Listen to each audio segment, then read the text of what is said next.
Lalat selalu ngikut kemanapun kita pergi. Hewan yang dipercaya berasal dari Asia ini sudah menyebar di tempat-tempat yang kita tinggali, kecuali Antartika dan mungkin beberapa pulau. Lalat juga telah menyeberangi lautan bersama manusia, tapi nggak pernah hidup sendiri. Di belantara dan padang pasir, nggak ada lalat karena manusia nggak tinggal di situ. Hewan ini hidup berdekatan dengan kita, tapi kita nggak begitu tahu kebiasaannya. Misalnya, lalat suka menggosokkan kakinya biar bersih, seluruh tubuhnya ditumbuhi bulu, dan bulu di kakinya berfungsi sebagai detektor untuk terbang, nyari makanan, dan berinteraksi dengan lalat lain. Karena kakinya harus selalu bersih, lalat juga perlu sering menggosoknya.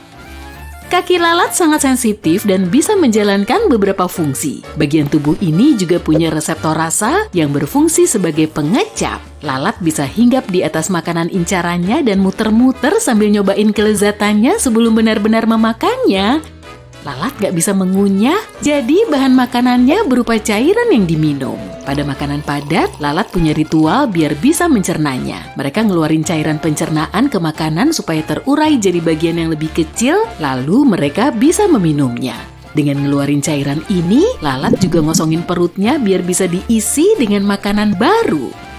Lalat sering hinggap di makanan kita, meski kelihatan biasa aja, kenyataannya nggak sesederhana itu loh. Cairan yang dimuntahin lalat ke makanan pastinya bikin kita jijik. Terlebih lagi, lalat sering hinggap di sembarang tempat seperti bunga atau barang kotor. Misalnya makanan busuk, sampah, dan benda kotor lain. Jadi di kakinya ada banyak kuman dan mikroba. Saat hinggap di atas makanan, lalat juga mindahin kuman itu ke makanan, bahkan sebagian mikroba yang dipindahin lalat bisa menyebabkan penyakit kolera dan demam tifoid. Sebuah eksperimen juga nunjukin cara kerjanya. Di situ ada 2 mangkok yang salah satunya berisi serbuk rempah merah dan satunya lagi berisi nasi. Setelah dibiarkan hinggap, lalat terbang mondar-mandir dari mangkok rempah ke mangkok nasi dan beberapa saat kemudian, nasi itu dipenuhi rempah merah. Pasti kamu nggak mau makan makanan kayak gini kan? Jangan lupa tutupi makananmu biar nggak diinjek-injek dan diludahi lalat ya. Usir serangga ini saat kamu lagi makan, tapi jangan langsung panik kalau sandwichmu dihinggapi lalat selama sepersekian detik. Jangan langsung dibuang, kalau kamu langsung ngusir lalatnya, makananmu tetap aman. Para ahli mengatakan, manusia yang sehat cukup kebal untuk menangkis parasit. Meski kotor, nyebelin, dan gak bisa diem, lalat juga berguna loh. Mereka membantu proses penyerbukan dengan ngumpulin nektar yang nempel di bulu tubuh. Kemudian hewan ini akan menyerbuki bunga lain saat mereka hinggap di atasnya. Tanpa lalat, bumi kita akan lebih kotor karena mereka bisa mendaur ulang sebagian limbah manusia.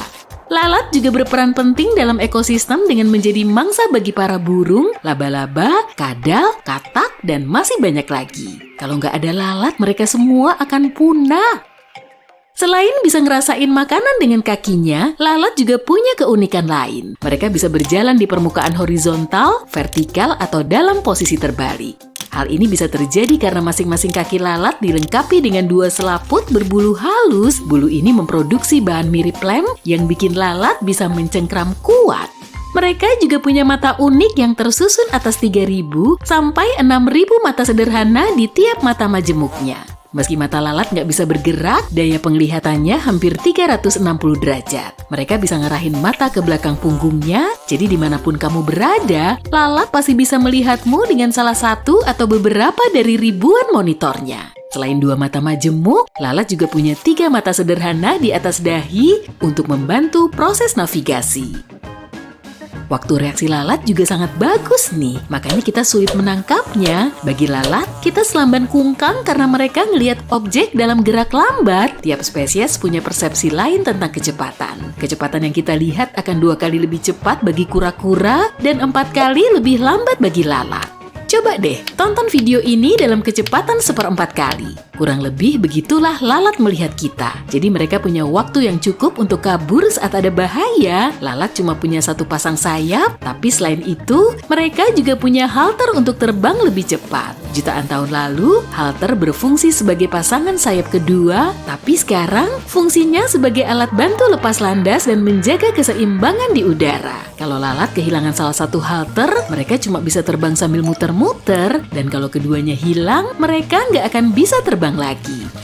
Meski sayapnya mengepak sampai 1000 kali dalam semenit, lalat termasuk penerbang yang sangat lambat. Kecepatan terbangnya cuma 7 km per jam. Saat berada di area perkotaan bersama banyak manusia dan sampah, lalat nggak akan terbang jauh dari pemukiman. Teritorialnya cuma sekitar 1000 meter. Lalat yang hidup di desa ternyata lebih suka menjelajah dan mereka bisa menempuh jarak 11 km dalam sekali terbang. Lalat nggak bisa hidup lama, umurnya cuma sekitar 30 hari. Tapi selama ini, satu lalat bisa bertelur sebanyak 500 sampai 800 butir. Nggak 1000 telur sekaligus, tapi beberapa kali sepanjang hidupnya dengan 75 sampai 100 butir tiap kali bertelur. Telur lalat menetas dalam 24 jam dan sebutir telur butuh waktu selama sepekan untuk berubah menjadi lalat dewasa, lalu siklusnya berlanjut. Saat cuacanya dingin, proses ini bisa berlangsung 2 kali lebih lama. Lalat kayu adalah spesies lalat terbesar yang hidup di Amerika Tengah dan Selatan. Tubuhnya bisa sepanjang 8 cm. Lalat juga punya tempat tidur sebagai tempat kesukaannya. Saat nemu tempat nyaman di dekat sumber makanan, mereka akan beristirahat di malam hari. Untuk mencegah lalat mengerumuni rumahmu, pakai aja beberapa tips untuk mengurangi populasinya. Pahami dulu hal-hal yang menarik bagi lalat. Mereka tertarik pada lalat lain dan bau lalat yang hidup di tempat itu. Apalagi indera penciuman mereka sangat tajam, jadi kalau di rumahmu ada lalat, lalat lain pasti langsung mendekat. Jejak lalat seperti kotorannya juga mengundang lalat lain, jadi kamu perlu nyuci dinding dan permukaan lain di rumahmu. Selanjutnya, lalat juga suka sampah dan makanan busuk. Mereka bertelur di atas makanan dan daging busuk. Jadi sebaiknya taruh makananmu di kulkas, tutup rapat-rapat, dan masukin sampah ke wadah tertutup. Kamu juga perlu buang sampah secara teratur ya. Lalat menyukai makanan manis, sirup, dan cairan manis lain. Mereka juga suka makan soda dan cuka. Oleh karena itu, pastiin kedua bahan ini selalu tersimpan rapat dan lap sampai bersih kalau ada tumpahan minuman. Lalat juga suka ngumpet di saluran air kotor dan bocor karena di situ ada banyak bakteri. Jadi selalu bersihin saluran airmu dan segera perbaiki kalau ada kebocoran. Tutup semua retakan di lantai, plafon, dan dinding kalau memang ada. Ini akan membantumu karena itulah jalan masuk lalat ke dalam rumah. Ini adalah salah satu lokasi paling menarik di dunia. Diselimuti kegelapan dan berkilo-kilometer di bawah air, lingkungan ekstrem ini adalah rumah bagi sejumlah makhluk dan fenomena yang tidak biasa. Namanya Palung Mariana, dan ini adalah palung samudera terdalam di bumi. Gak heran tempat ini sulit sekali dijelajahi. Karena kondisinya yang berisiko, kita tidak mampu menjelajahi lokasi ini tanpa peralatan yang memadai. Tapi, apa yang akan terjadi jika kita melempar bola baja ke sana? Mari mulai dengan beberapa pengetahuan dasar bagaimana kita pertama kali menemukan lubang yang sangat dalam di lautan ini. HMS Challenger mengidentifikasinya pada tahun 1875. Kapal itu memiliki peralatan yang lumayan mewah pada masanya, tapi masih belum bisa menjelajahi palung ini sepenuhnya. Beberapa dekade kemudian, pada tahun 1951, kapal lain, HMS Challenger II, kembali ke lokasi yang sama dengan perlengkapan yang lebih baik. Kapal itu memiliki echo sounder dan mampu melakukan pengukuran akurat dari apa yang tampaknya merupakan titik terdalam di permukaan planet kita. Kalau dilihat dalam bentuk 2 dimensi, kamu bisa melihat palung sepanjang 2.400 km dengan lebar rata-rata 69 km. Bentuknya juga agak mirip bekas luka berbentuk bulan sabit jika diamati dari atas. Sejauh ini masih biasa aja kan? Nah, kalau kamu merentangkan kawat dari permukaan laut ke titik terdalam palung ini, panjangnya akan mencapai 11 km. Kalau kita mampu secara fisik memindahkan Gunung Everest yang merupakan gunung tertinggi di bumi untuk menutupi Palung Mariana, tingginya masih nggak cukup, kurang sekitar 1,5 kilometer. Karena Palung Mariana begitu dalam, hampir seluruhnya tertutup kegelapan karena cahaya hampir tidak bisa menembus jarak se-ekstrem ini di bawah air. Suhunya juga tidak bersahabat, hanya beberapa derajat di atas titik beku. Tapi fitur yang paling berbahaya adalah tekanan airnya. Tepat di titik terdalam palung, jumlah tekanannya sekitar 1000 kali lebih tinggi dari tekanan atmosfer standar. Tidak banyak orang yang pernah mencoba turun ke Palung Mariana. Bahkan upaya terorganisir pertama terjadi lebih dari 60 tahun lalu. Upaya itu dilakukan oleh Jacques Piccard dan Don Walsh dengan bantuan kapal selam. Mereka hanya menghabiskan waktu sekitar 5 jam untuk turun dan cuma 20 menit di bawah. Sayangnya mereka nggak mampu mengambil foto apapun. Sampai kedua ilmuwan ini bisa turun, para ahli meyakini kemungkinan adanya kehidupan di sana sangat kecil atau tidak ada sama sekali karena kondisinya, terutama tekanannya yang ekstrem. Tapi saat di bawah, lampu sorot kapal selam itu melihat seekor makhluk yang sangat datar. Seperti yang bisa kamu bayangkan, sumber daya di sini sangat langka. Makhluk apa yang tinggal di bawah sini? Dan bagaimana mereka bertahan hidup mengingat lingkungannya yang keras? Anehnya, ada lumayan banyak satwa liar yang hidup di Palung Mariana. Beberapa makhluk ini menggunakan bahan kimia untuk bertahan hidup, seperti metana atau belerang, sementara jenis ikan lain memakai kehidupan laut yang, lebih lemah dari mereka dalam rantai makanan. Makhluk yang paling umum ditemukan di sini adalah Xenophyophora, amfipoda, dan teripang kecil. Beberapa dari mereka beradaptasi dengan mengeraskan cangkangnya menggunakan aluminium yang diambil dari air laut. Makhluk yang lebih kecil seperti mikrob beradaptasi dengan memakai bahan kimia yang keluar saat air laut menyentuh bebatuan bawah air. Mereka menganggap snailfish Mariana sebagai satwa liar utama di sana. Ukurannya kecil, sekitar 8-23 cm, tembus pandang dan tidak bersisik, tapi mereka adalah hewan pemangsa teratas di sana. Gak heran beberapa orang mulai meyakini bahwa megalodon mungkin masih tinggal di sini. Apa itu megalodon? Mungkin kamu bertanya-tanya, megalodon adalah predator terbesar yang pernah dikenal dalam sejarah planet kita. Pada dasarnya, hiu terbesar dan paling ganas yang pernah hidup. Para ilmuwan percaya megalodon sudah lama punah dan ide bahwa megalodon mungkin masih bersembunyi di Palung Mariana tidak didukung banyak informasi pendukung. Megalodon perlu belajar menavigasi dalam kegelapan total, jadi dia harus menjadi berpendar atau berevolusi untuk memiliki mata besar. Selain itu, karena ukurannya yang sebesar bus sekolah, megalodon membutuhkan banyak makanan. Mikrob dan snailfish kecil gak akan cukup untuknya. Jika sebuah bola baja dijatuhkan ke dalam palung, apa dampaknya? Akankah bola itu cukup kuat untuk menahan tekanan sebesar itu? Mari kita perkirakan. Anggaplah ini bola baja padat, tekanan yang ada di dasar palung tidak akan cukup untuk memengaruhinya dan menyebabkan kerusakan permanen. Namun, butuh waktu 12 menit untuk sampai ke dasar laut. Bagaimana dengan suhu? Nah, ternyata perbedaan suhu di permukaan dan di dasar palung lumayan jauh. Perbedaannya sekitar 30 derajat Celcius. Jadi itu akan membuat bola ini sedikit menyusut, tapi sekali lagi, begitu bola itu kembali ke permukaan, bentuknya akan kembali normal. Jika bola itu tersangkut di sana, ada pertanyaan lain yang menarik untuk dijawab. Apakah korosi akan memengaruhinya? Korosi baja sangat bergantung pada jumlah oksigen di dalam air. Jumlah oksigen yang larut dalam air tetap konstan pada kedalaman lebih dari 5 km. Gak perlu dihitung deh, akan butuh waktu lebih dari 10.000 tahun agar bola baja itu benar-benar berkarat di bawah laut. Aku pun jadi penasaran, apa ya yang kita, manusia, butuhkan untuk bisa bertahan hidup di kedalaman se-ekstrem ini? Mari kita lihat apa yang digunakan di masa lalu untuk menjelajahi lokasi misterius ini. Alat kecil bernama busa sintaksis. Kenapa? Karena cuma ini bahan yang bisa mengapung dan menahan tekanan yang ada di sana. Tanpa perlindungan semacam ini, paru-paru kita akan cepat hancur di sini. Lebih dari itu, tekanan air akan mendorong cairan ke dalam mulut kita, menggantikan oksigen yang sangat dibutuhkan dengan air. Kemudian kita butuh kemampuan untuk bisa kembali ke permukaan jika sesuatu tidak berjalan sesuai rencana. Salah satu kapal yang melakukan penyelaman dalam di sini dilengkapi beban baja seberat 450 kg agar dipastikan tenggelam.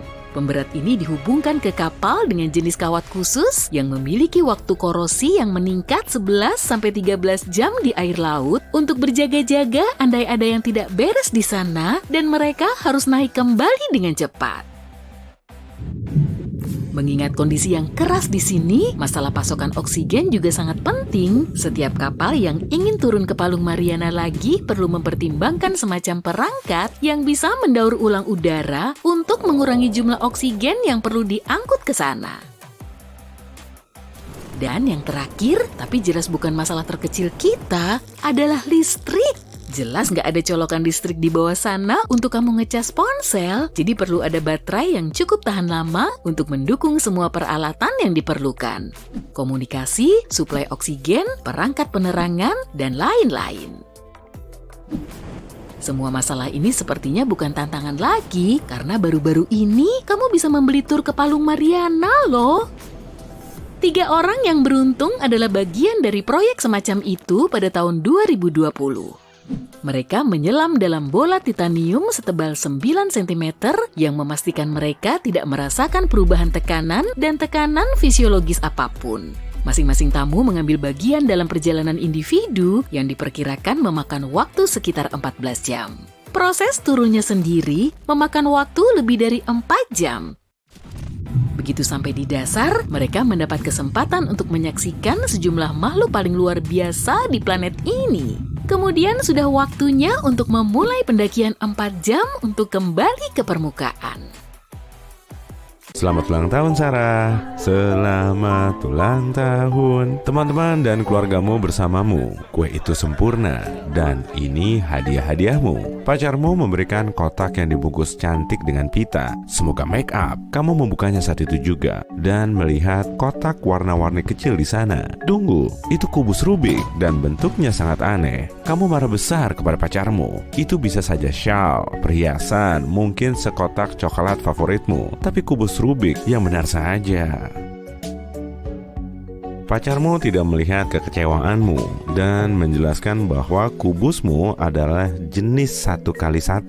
Bagian serunya adalah kubus itu selalu dalam keadaan selesai. Itu seperti cukup polos, tapi beberapa pemain kubus ini menyebutnya yang tersulit diselesaikan. Saat semua tamu pergi, kamu melihat kembali hadiah-hadiahmu. Kamu menyingkirkan kubus itu agar tidak terlihat, tapi itu jatuh ke lantai. Kamu merasa itu pertanda untuk memberinya kesempatan dan mencari tahu tentang hadiahmu itu. Kamu menemukan kamu bisa membuat kubus seperti itu dari sudut kubus Rubik 3x3 atau kamu bisa beli yang sudah jadi. Beberapa forum pemain kubus itu mengatakan itu langkah pertama untuk menyelesaikannya. Langkah kedua adalah membawanya pulang dan selesai. Kamu baru saja menyelesaikan kubus 1x1. Tapi apa sungguh bisa semudah itu? Kubus Rubik 1x1 atau 1x1x1 ditemukan pada akhir tahun 1800-an, sebelum kubus kubik orisinal. Sebagian orang bahkan bilang penemu kubus Rubik 3x3 yang lebih terkenal mencuri ide dari itu, tapi dia menyangkalnya. Teka-teki itu memiliki 6 wajah seragam yang berbeda warna dan mekanisme yang unik untuk masanya. Kamu tidak bisa menyelesaikannya dengan membalikannya, tapi kamu harus memutar seluruh kubus untuk menyelesaikannya. Kamu memeriksa kubus itu dengan saksama. Kamu bahkan bisa mengacak-acaknya. Kelihatannya mustahil, meskipun kelihatannya selalu dalam kondisi selesai. Artinya, kamu tidak bisa menyelesaikannya. Banyak pemain kubus ini bilang bisa.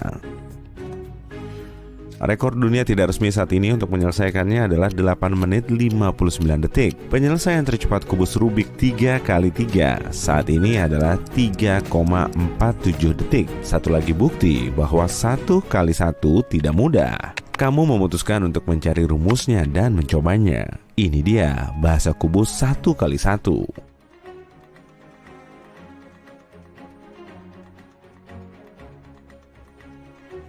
Sekarang, kamu harus berlatih memutar kubus itu. Kamu harus melepaskannya dengan satu tangan dan putar dengan pergelangan tangan di tangan satunya. Untuk pemula, itu tidak mudah, tapi kamu akan terbiasa. Begitu kamu memutarnya, kamu harus menaruh tangan yang bebas di belakangnya dan mengambilnya lagi dengan tangan lain. Kamu sudah cukup berlatih dan merasa siap dengan rumusnya.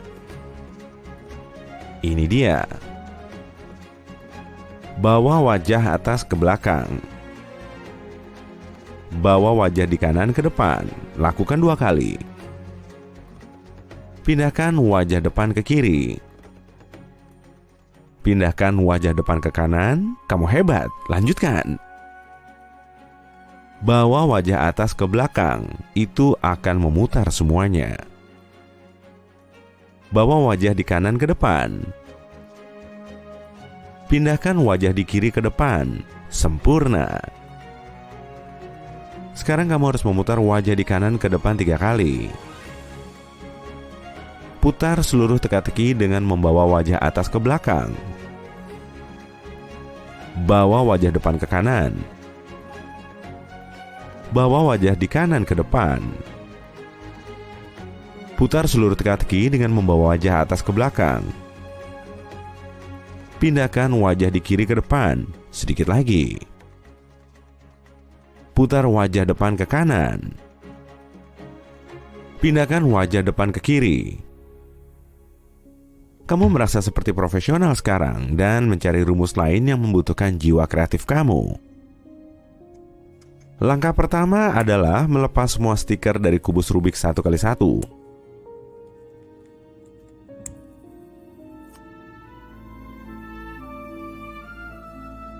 Langkah kedua adalah mewarnai wajah kosong dengan cat apapun yang kamu suka. Menurut website, pilih cat minyak, tapi ingat itu lama kering. Langkah ketiga adalah unggah hasilnya ke media sosial. Baiklah, itu lucu. Tapi kamu sudah cukup bersenang-senang hari ini. Waktunya tidur. Kamu langsung tertidur dan tiba-tiba berada di negeri kubus Rubik. Dan kamu hanya bisa keluar jika menyelesaikan berbagai kubus yang hidup di sana.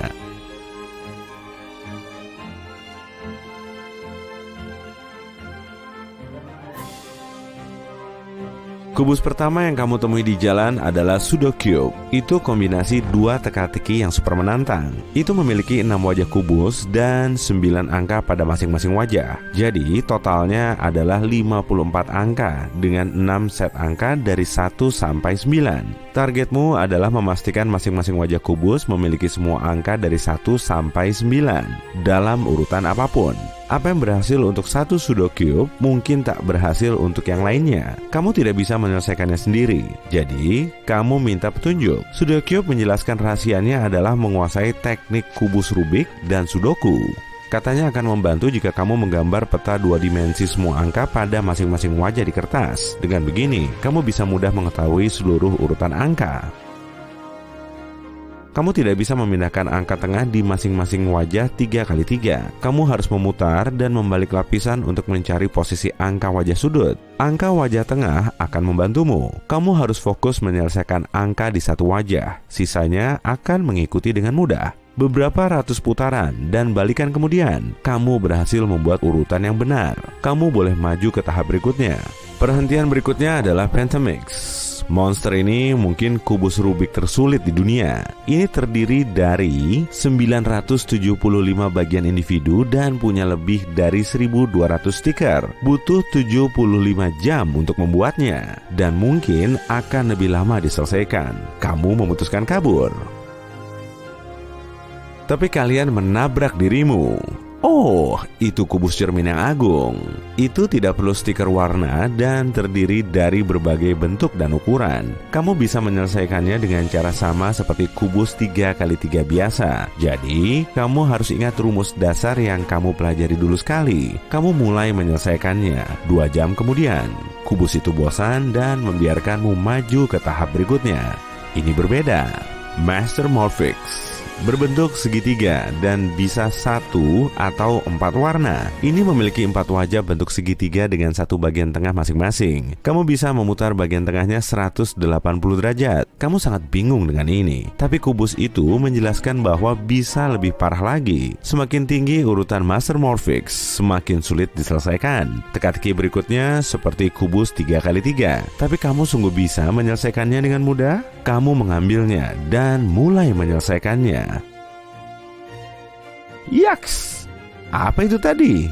itu tiba-tiba berubah menjadi bentuk bintang. Kubus ini memiliki sisi yang bisa dilipat dan banyak lapisan tersembunyi. Kamu tidak perlu berpikir keras atau menggunakan rumus untuk menyelesaikannya. Kamu bisa berkreasi dan mengubahnya menjadi berbagai bentuk geometris. Wow, warnanya cantik sekali. Jadi itu bisa menjadi 1 bintang, 2 bintang, 1 persegi panjang, atau 2 persegi panjang. Kamu bisa menyatukan bagian-bagiannya atau memisahkannya. Kamu sangat fokus pada proses itu sampai lupa semuanya. Lalu tiba-tiba kamu mendengar nada yang akrab di telingamu. Itu alarmmu. Kamu berhasil keluar dari negeri kubus Rubik. Tapi sekarang kamu merindukannya. Kamu mengetik kubus Rubik paling unik di komputer. 10 menit kemudian, kamu menerima konfirmasi pesanan untuk 11 teka-teki baru. Yang awalnya hadiah ulang tahun buruk, kini menjadi hobi favoritmu. Bagaimana? Seberkas sinar listrik menembus kegelapan di atas perairan tenang Samudra Atlantik. Titanic dengan tenang bergerak melewati gelombang. Para penumpang sedang tidur ketika tiba-tiba satu bentuk putih berukuran raksasa tersorot berkas sinar. Gunung es nahas ini nyaris membelah bagian samping kapal legendaris tersebut.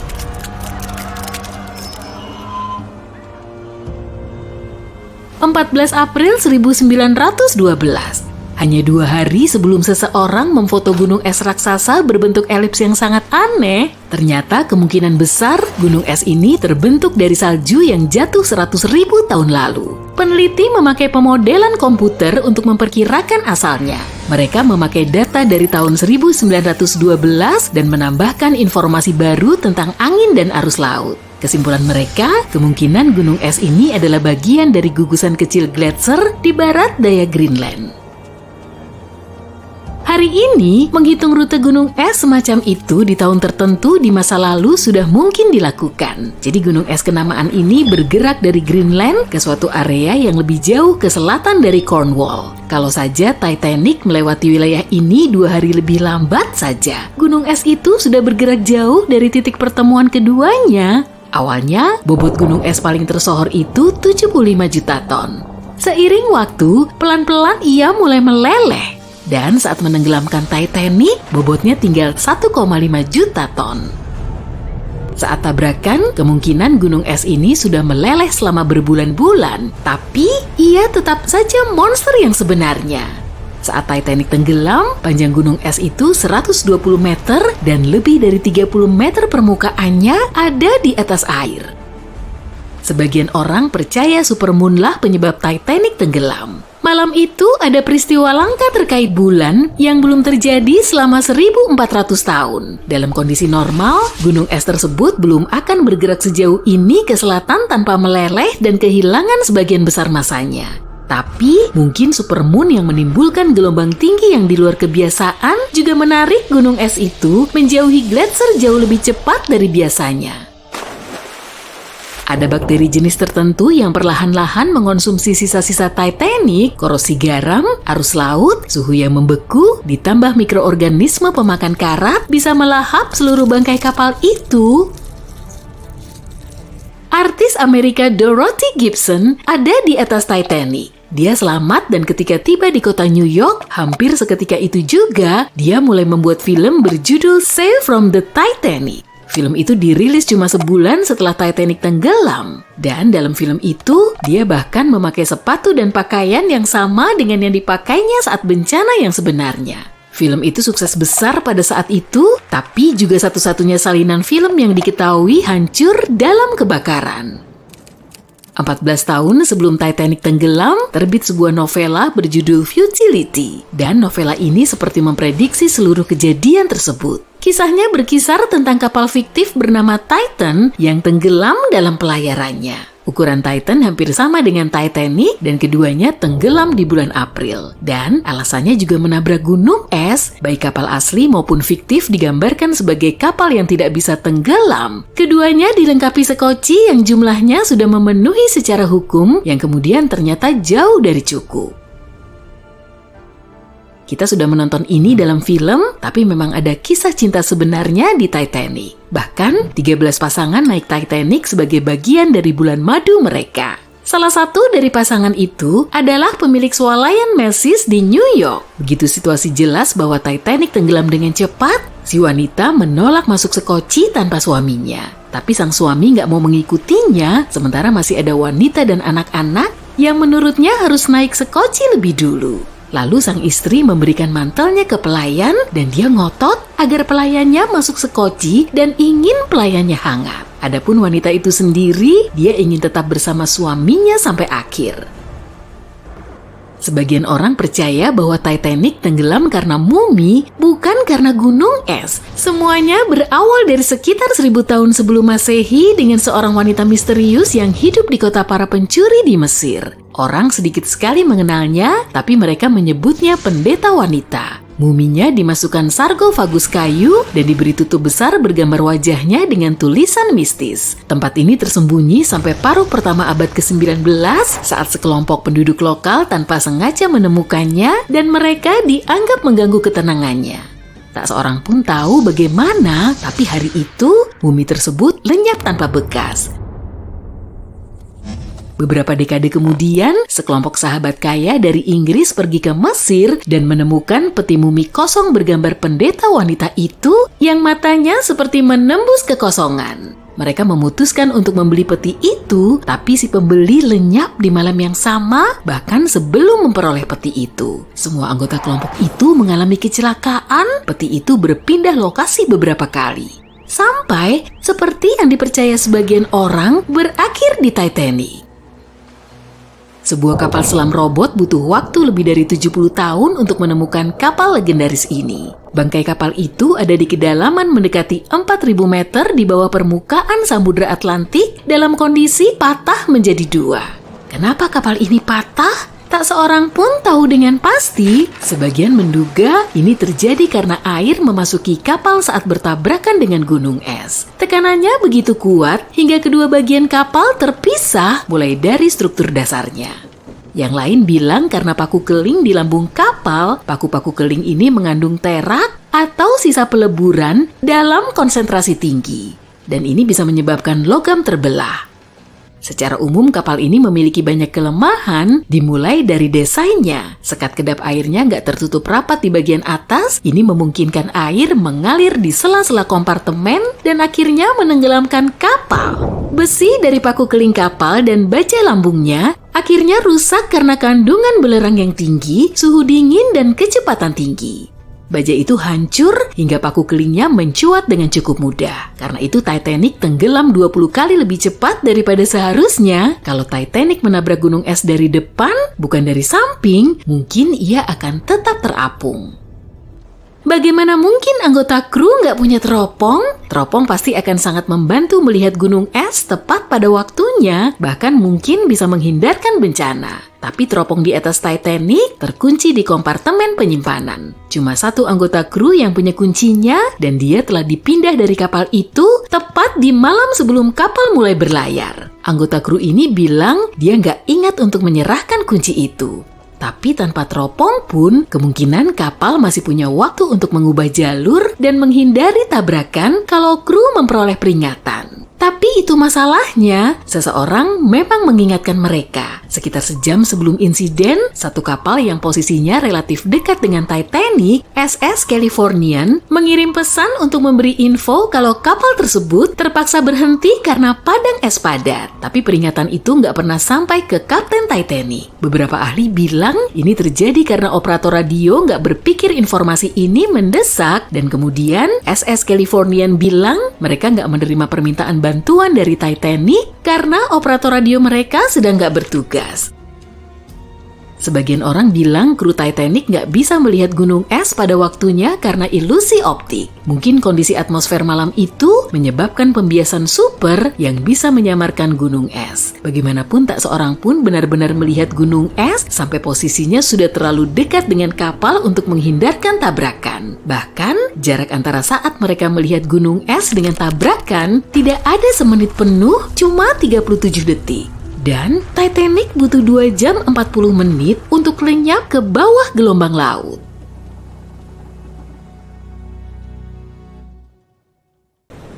Lebih dari 50 kapal dan 20 pesawat hilang di sini sejak pertengahan abad ke-19. Tempat ini nggak akan ada di peta kertas biasa karena ini bukan wilayah resmi Samudra Atlantik.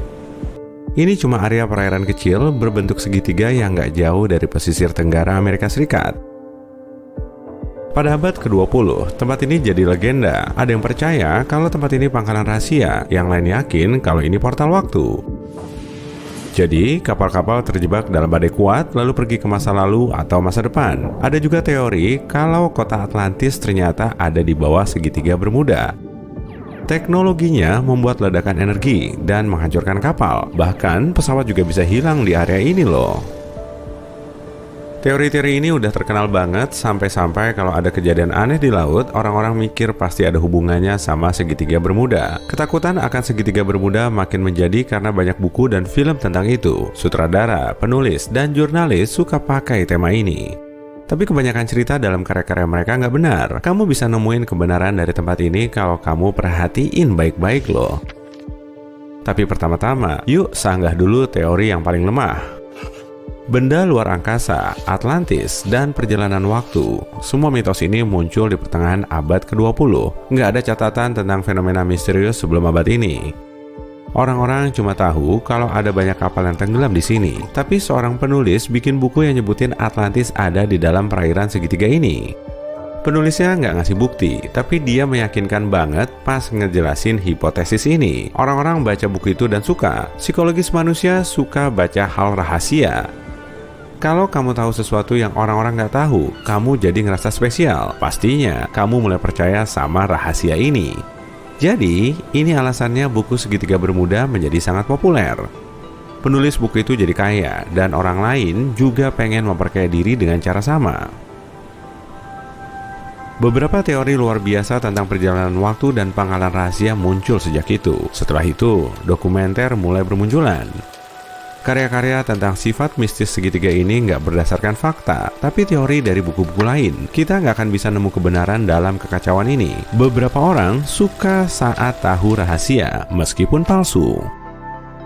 Tapi kamu bisa kok nemu kebenarannya kalau benar-benar mau. Ambil contoh, satu mitos dan coba cari sumber yang ngebuktiin kebenarannya. Pasti kamu cuma dapat buku non-ilmiah sama film. Selain mitos, ada juga hal realistis tentang segitiga ini, tapi sama-sama menarik kok. Satu hipotesis bilang kapal-kapal hilang di sana karena gas metana. Endapan gas ini ada di dasar laut wilayah ini. Kadang gas ini keluar dari sana dan naik ke permukaan. Nah, pas metana bersentuhan sama air, muncullah gelembung-gelembung besar. Lalu gelembung ini bikin air jadi berbusa dan bikin gelombang air besar yang bisa membalikan kapal. Teori ini cukup masuk akal, dan fenomena alam itu emang ada, tapi bukan di segitiga Bermuda. Udah banyak penelitian dilakukan, tapi nggak ada yang memastikan peningkatan konsentrasi metana muncul di sini. Letusan metana terakhir terjadi di sini sekitar 15.000 tahun lalu.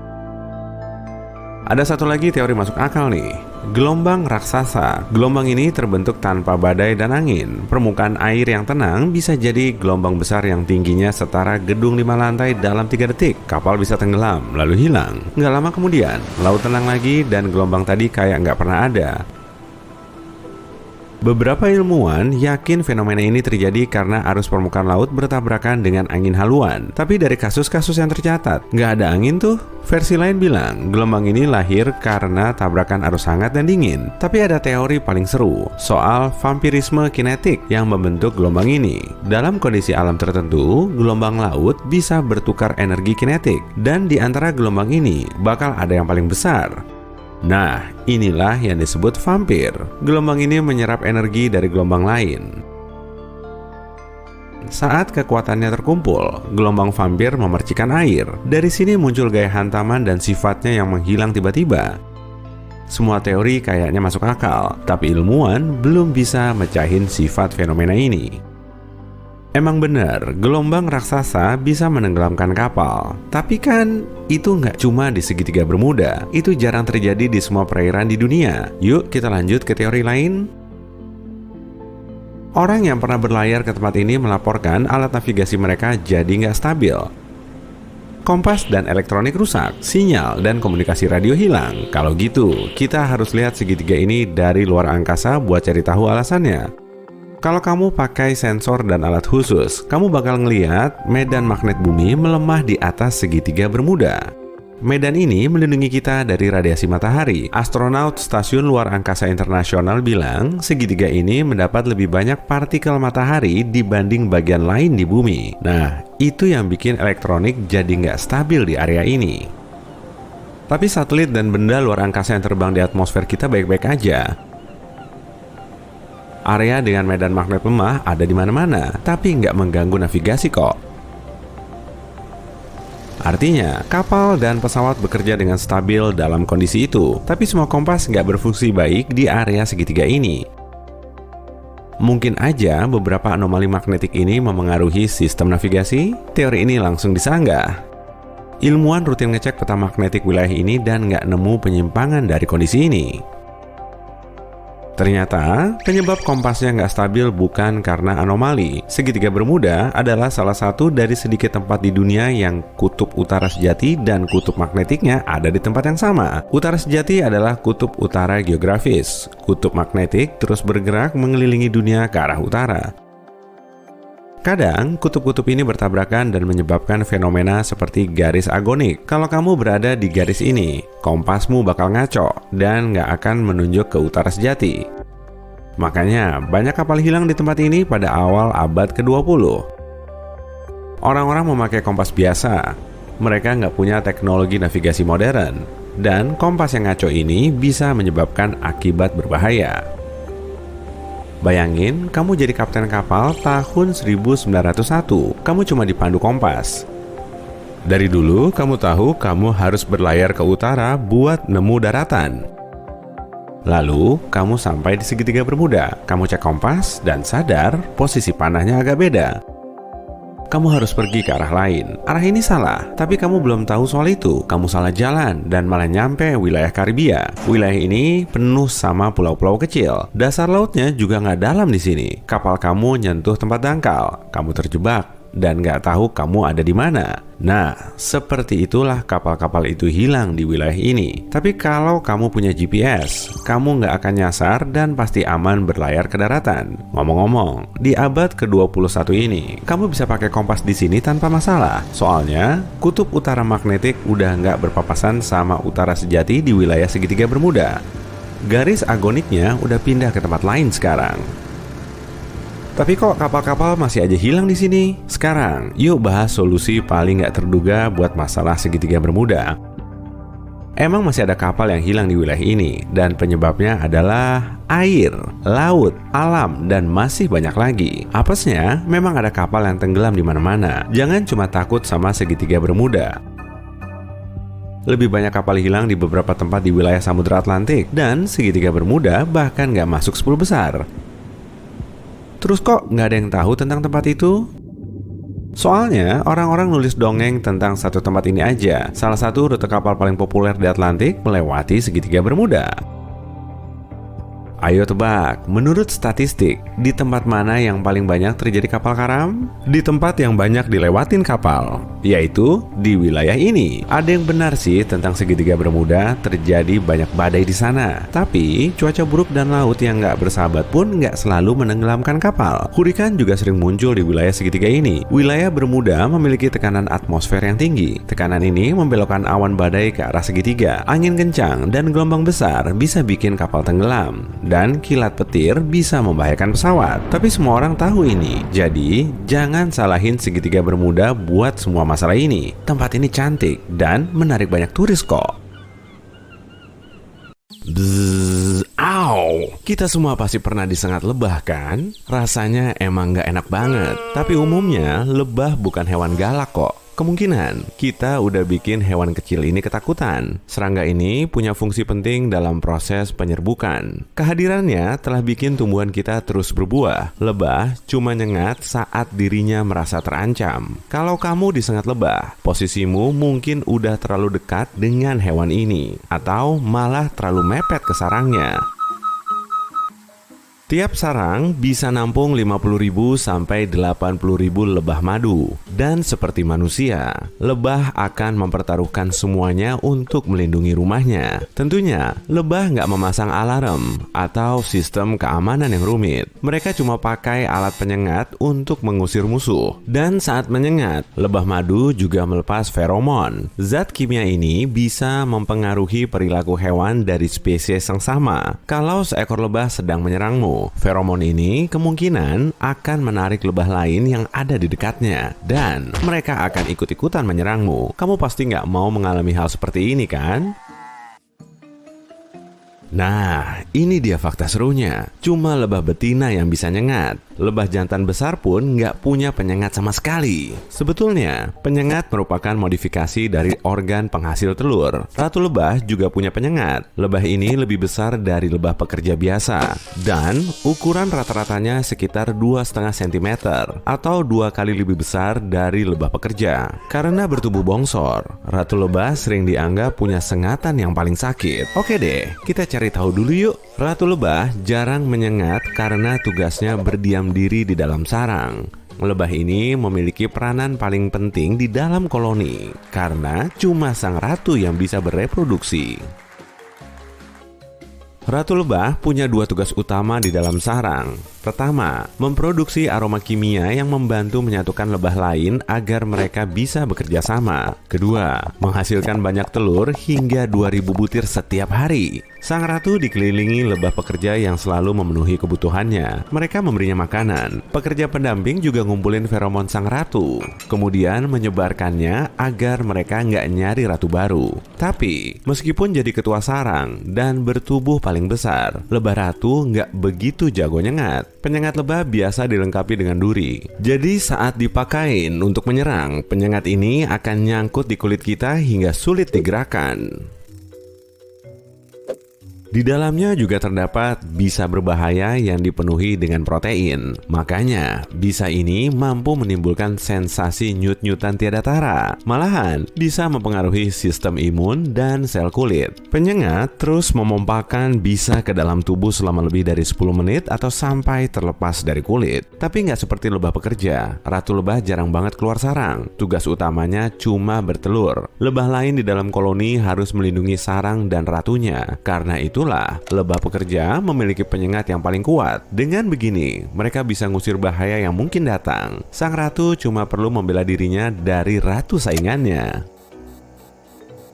Ia nggak perlu memiliki penyengat ampuh. Dan daya sengatnya nggak begitu wah karena durinya nggak nancep di kulit kita hingga bikin sensasi menyakitkan. Mungkin kita bisa bernafas lega ya dengan fakta ini, tapi jangan terlalu senang dulu. Lantaran penyengatnya nggak begitu ampuh, sang ratu bisa nyengat kita sampai berkali-kali. Penyengatnya ini nempel di saluran pencernaan, saraf, dan ototnya agar ia bisa hidup normal. Saat menyengat, lebah pekerja nggak bisa menarik penyengatnya karena di dalamnya terdapat duri. Dan parahnya lagi, mereka nggak bisa meloloskan diri dari senjatanya sendiri. Kalau penyengat sang ratu sih beda lagi, karena durinya nggak nancep di kulit. Lebah ini nggak perlu mengalami efek negatif. Tapi tetap aja sih, sang ratu cuma akan menyengat kalau di dekatnya nggak ada pengawal. Peristiwa seperti ini sangat jarang terjadi. Tapi bagian tubuh mana ya kalau disengat lebah akan paling kerasa nyut-nyutan? Michael Smith udah mencari tahu soal ini loh. Setelah disengat lebah di 25 bagian tubuhnya, dia menilai masing-masing sengatan dalam skala 1 sampai 10. Menurutnya, area terlembut di tubuh kita adalah cuping hidung yang skalanya 9/10. Kemudian, diikuti dengan bibir atas dengan skala 8,7/10. 3 area yang paling nggak sakit saat disengat lebah meliputi tengkorak, ujung jari kaki tengah, dan lengan atas yang semuanya berskala 2,3/10. Oke, balik lagi ke sang ratu. Gimana ya asal mulanya lebah biasa mendapat gelar sebagai ratu? Gelar ratu jarang banget tergantikan, karena lebah ini bisa hidup selama 5 tahun. Sedangkan lebah pekerja biasanya cuma bertahan selama 6 mingguan. Tapi kalau sang ratu telah mati atau pindah ke sarang lain, koloninya perlu ratu pengganti. Proses ini membutuhkan bantuan royal jelly yang dihasilkan oleh lebah perawat di kepala mereka. Mereka ngasih royal jelly ini ke larva lebah yang baru menetas. Makanan super ini mengandung banyak zat bermanfaat seperti vitamin B, protein, hormon, dan gula.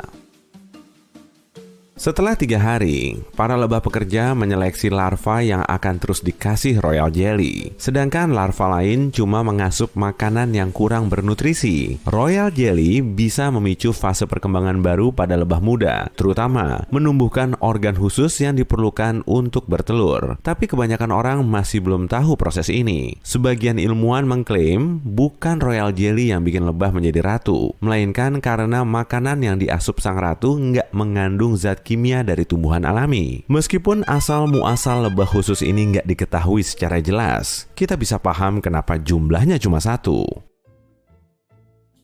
Saat ratu pertama muncul, ia akan mencari lebah lain yang juga diberi makan royal jelly. Lalu, sang ratu mulai menyingkirkan saingannya itu.